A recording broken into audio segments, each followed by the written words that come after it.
In the old days, they would have had gamekeepers, underkeepers, gardeners' boys. They would have had the estate carpenter, they would have had tradesmen, they would have had the herdsman, the shepherd, a whole hive of working world here on these types of estates. Well, those days are gone, but what I'm saying is that you would have been watched if you were dressed like I am, armed with a net, which is in a big pocket in your coat, and with big bulbous pockets, you would have been watched.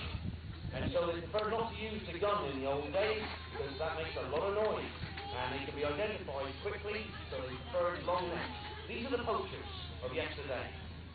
Now, what we're going to do is show you how this works out. Now, we know about the rabbit now, because we've just found out what he's made of, and what we're going to do is plan our operation, which was told to us as young boys in the West Country, but it was something that was never shown us.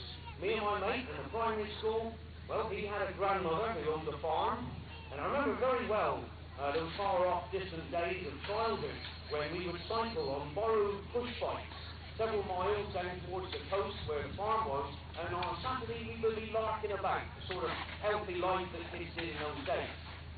Well, we would be hunting chickens' eggs and ducks' eggs, and I'll never forget in the winter months when the snipe come down to the stream, that's when we would borrow the farmyard air gun and see if we can have a few snipe. Well, magical days, but he had an uncle. His name was Gerald Coles was his name. I don't even know if he's alive today. He told us the tricks. He told us the ways of getting a salmon out the stream. He told us the ways of getting rabbits with ferrets, and the world of the ferret. He told us the ways of getting a pheasant out the tree. Now what we've done is we've had a word with the farmer, he's taken the sheep out the field, and we've left the gateway open. Always leave the gateway open, that way you can just creep in without making a sound. You need to travel as quiet as a mouse. Now this will be done by two men, one armed with a net, which I think we'll start around about here. 10 to 15 yards away from the wood hedge is the place to start. Now this would traditionally be followed up by my partner with a bag of pegs, which I have down here. Somewhere down here. Yes. Right, now this is a bag of pegs. These are the pegs traditionally used by long netsmen, hazels. About 2.5 foot long, polished up nice and smooth. Hazels, where you get hazelnuts from, grows in just about every hedgerow down our farm. Now I'm going to take the part here of showing you how my partner would. When I say partner, I've got to be a bit careful. When I was a kid, if you bonked someone on the head, if you bonked someone, it meant you bashed them on the head. If you felt a bit queer, it meant you weren't feeling very well. I'm going back a few years, but you know what I mean. So when I'm talking partner, I'm not talking about Tony Blair's government here. If he had his way, I think everybody would be compulsory for people to be gay. But that's another world. We're talking long netting here. Right, so my partner, my friend, he'll be carrying a bag of pegs. I'll be working the net, it's what I do best, and we've got the wind behind us. Remember, it's a dark night. The moon is down. There's good cloud covering, it's pretty dry, and there's a lovely wind. In fact, a strong wind blowing from over there where the rabbits are, way down here towards where they live during the daytime. And what we're going to do is creep in behind them and set up a net. In total silence.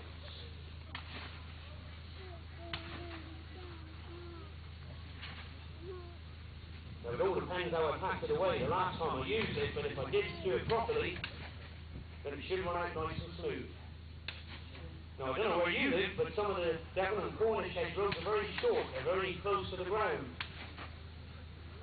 Because rabbits are very low to the ground themselves, if you show your head and shoulders above the skyline, they will see. But the wind coming from over there is billowing the net out beautifully to receive the rabbits. All in the dark. There's no striking matches or shining torches to see where the tangles are. This has to be done by muscle memory. Now you notice I'm not using hazel pegs on this occasion because the ground's a bit hard, a bit stony. It could be winter time and the ground is frozen. And hazel pegs just haven't got the guts to go in the ground. Here I'm using glass fibre. I always get someone come up to me and ask me where do you get long necks from, and they'll often say, where the heck do you get your glass fibre pegs from?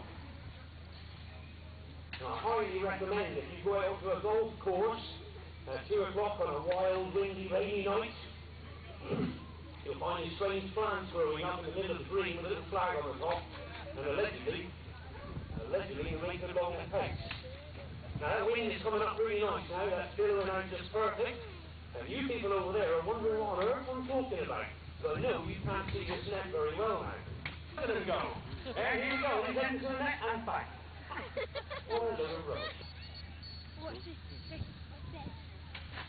In the old days, they used to catch about 100 rabbits in one go. I've never caught 100 rabbits. My best night was 38. Get on, boy. There she goes. Look at her. What? Did he get away? How about that? Has that one gone underneath the net there? Like you're catching nothing. When a rabbit does hit the net and he gets tangled up properly, and like that one, he hits the net and he rolls right upside down. His feet very often get caught near the top of the net. I've laid down for hours on my belly with my chin on the grass watching this happen. And they roll right upside down. And the more they try to struggle, the more they get tangled up. And they get sort of wrapped up in a big tight little ball of fur at the bottom of your net. And sometimes they squeal. You can hear them as you're coming down across the field. But the thing is, you see, he's not hurt. What it is that he's a wild creature. And he's been suddenly caught by unseen hands. And that's their natural reaction. We'll come down and we've got to be on the rabbits fast because they start chewing bleeding bloody holes in your net.